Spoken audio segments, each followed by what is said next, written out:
And so when you say La ilaha illallah and when you live La ilaha illallah, you are anchoring yourself in the only thing that is solid, in the only thing that doesn't change, in the only thing that doesn't die. You understand what that means? Allah doesn't die and everything else does. Kullu man alayha fan. Do we understand that? Do we actually internalize that reality? Kullu man alayha fan. Every single thing will perish. Everything.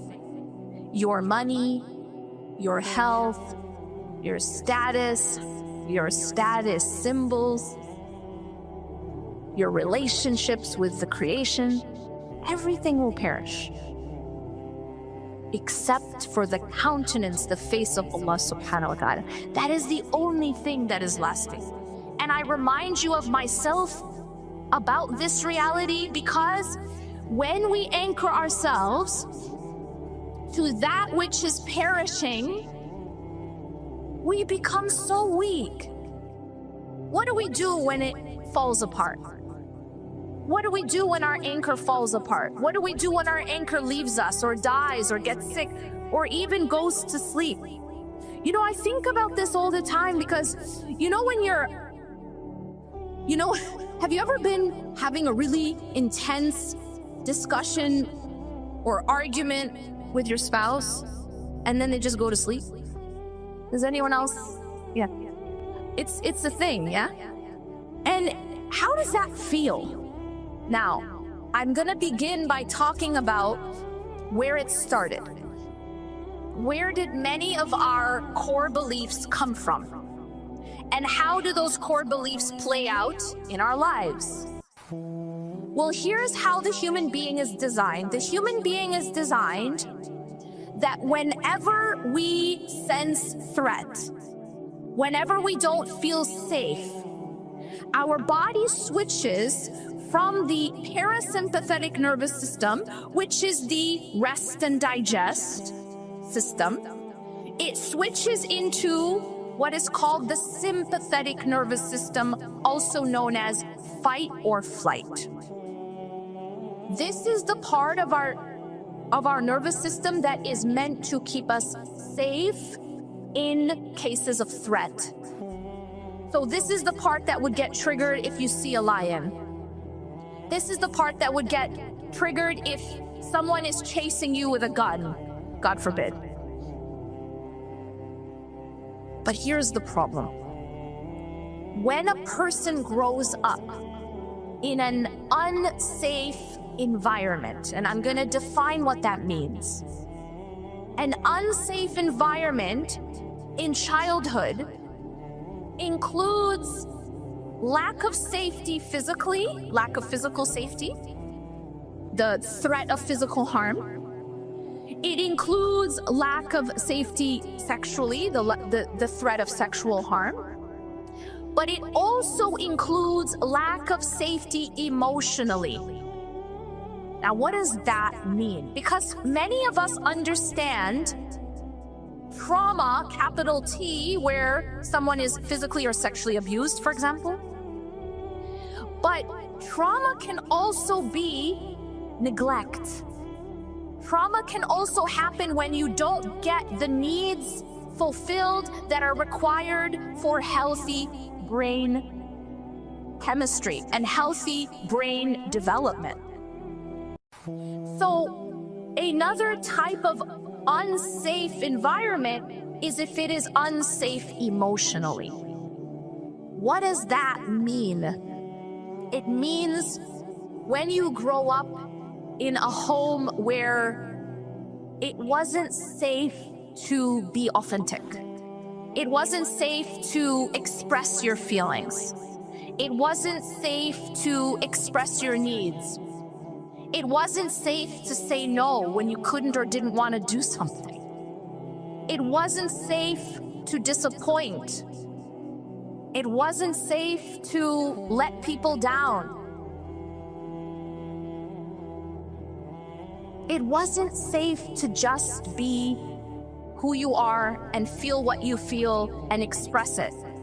And so what happens is, whether it is physical sexual harm or it is emotional neglect or lack of safety, what happens is that that human being develops what is called an insecure attachment style. In other words, their anchor is not secure. In this context, we are talking about the secure attachment to the parent.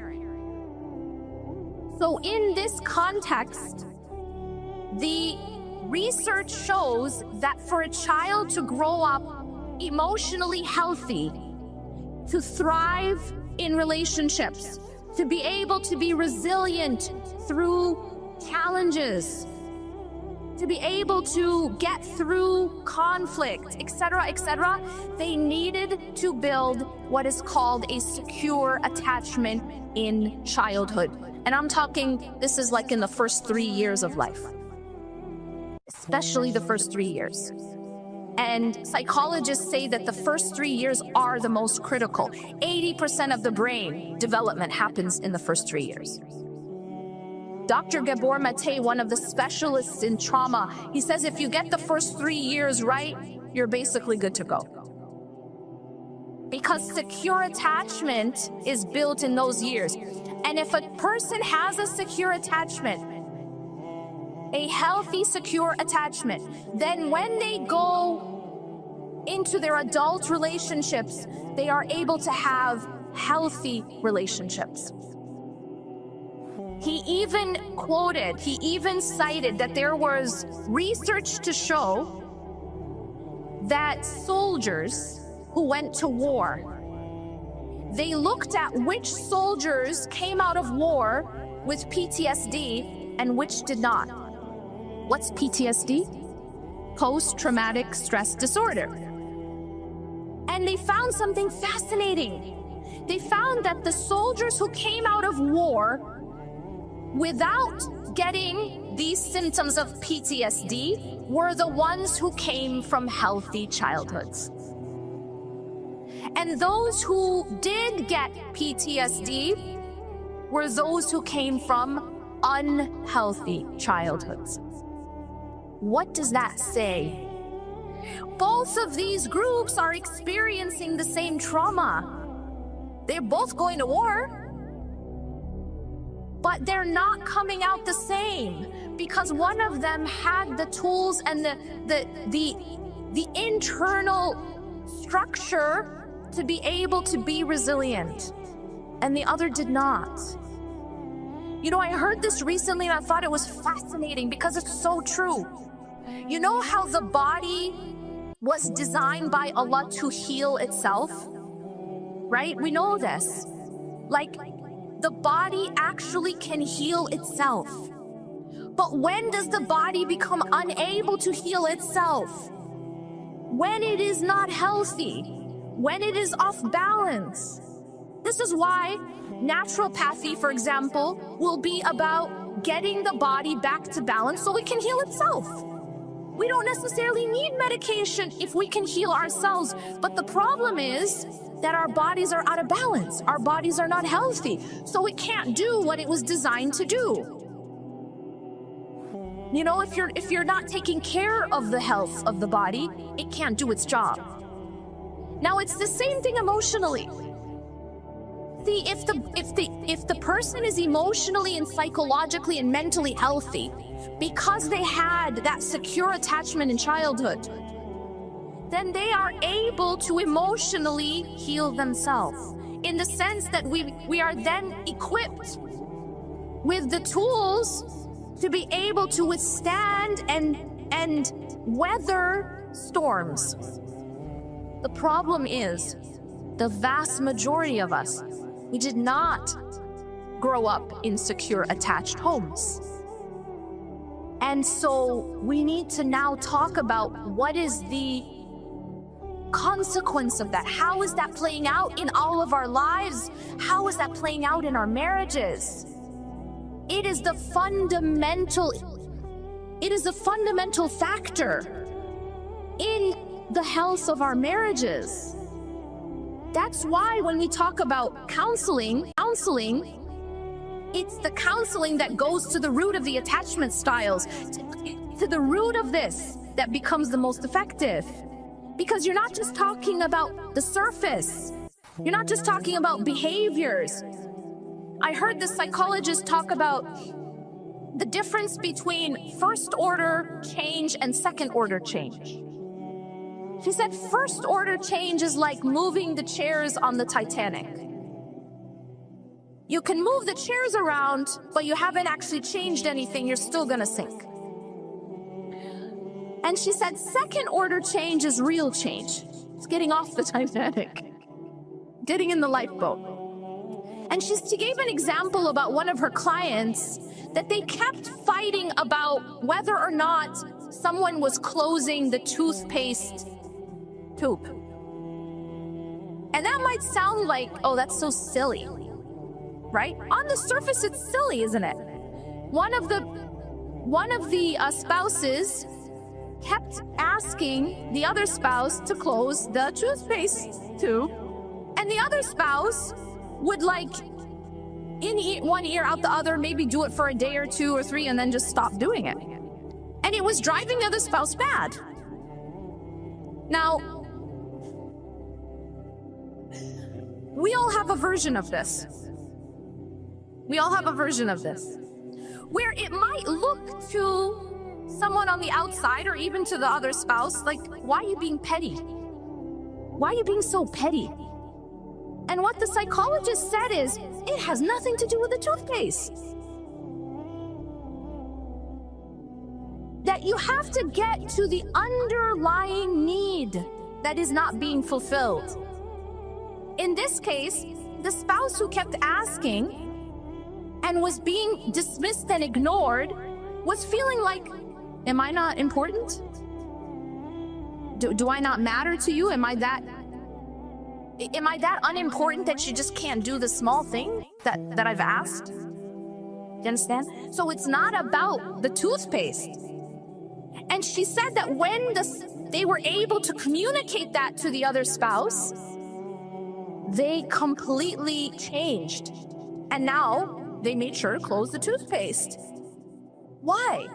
Because it wasn't just first order change, like, yeah. Because they actually understood at an attachment level, what is the attachment need that is not being fulfilled? And when you can communicate at that deeper level, you get deeper change. So when we talk about what happens now, right? Many of us, we didn't grow up in secure attachment. By the way, what is secure attachment? How is it built? There's an entire philosophy of parenting, sometimes called gentle parenting, sometimes called positive parenting, sometimes called authoritative parenting, where it is focused on building a secure attachment with your child. And the sort of fundamentals of this philosophy of parenting is, on the one hand, empathy, compassion, attunement. It means that you see your child, you validate their emotions, you let them know that they are safe to express their emotions, that emotions are not shamed, emotions are not dismissed, emotions are not punished, they are not ignored, but rather they are seen and they are held and they are validated. Now, when I say that, you might be like, but I'm gonna spoil my kid if I do that. And the answer is no, because one of the second fundamental factors in this type of parenting is boundaries. So what they teach is that you have to hold boundaries, but with compassion. So the example that's given is your kid wants a cookie before dinner, and you can tell me what happens when you say no to a 2-year-old who wants a cookie before dinner. End of the world type of stuff. Now that child is going to throw a complete fit, temper tantrum. Do you know that that child is absolutely developmentally normal? That's absolutely developmentally normal. Why? Because the part of the brain that regulates and controls emotion is called the prefrontal cortex. And it is not fully developed until the age of 25 to 30 years old. And for some people, you know, it doesn't matter fully. So, and I don't even just say that as a joke. No, but for real though, so jokes aside, it's actually a real thing. When someone is not, when someone is not raised in a healthy environment, emotionally healthy environment, their emotional age can be very, very stunted. And that's why they say, you know, people like narcissists, for example, are somewhere around the emotional age of a 3 to 5 year old. Seriously. So what happens, and it's not just narcissists, but it's the fact that we don't realize, but when we were not given the proper attunement, you know, all mental health, it basically goes back to, at some point, this human being did not get proper attunement. So if we're not given the proper attunement, it stunts our emotional development. In other words, it stunts our emotional maturity. And that is why we have many people walking around in adult bodies, but internally they are 6-year-olds, emotionally. And that is why when they are triggered, they go back to being 6 years old. And they go back, and I don't say that to be an insult, I say literally they go back to being that scared 6-year-old. So you can imagine what happens in marriage. Because now you get married, and y'all know what happens next. You trigger each other. Marriage is basically a place to trigger each other. And that can be a good thing, because as one person said, nothing triggers you, it only reveals you. So what is it doing? It's pointing to your unhealed wounds. See, if I were to get a gunshot wound on my arm, but I cover it up, no one sees it, I ignore it, maybe I don't even realize, or I forget it's there, until someone just brushes against it. It could be the most gentle brush, and I scream. Why? That's a trigger. It's when my reaction does not fit what has happened because there is an internal wound. And this happened in childhood.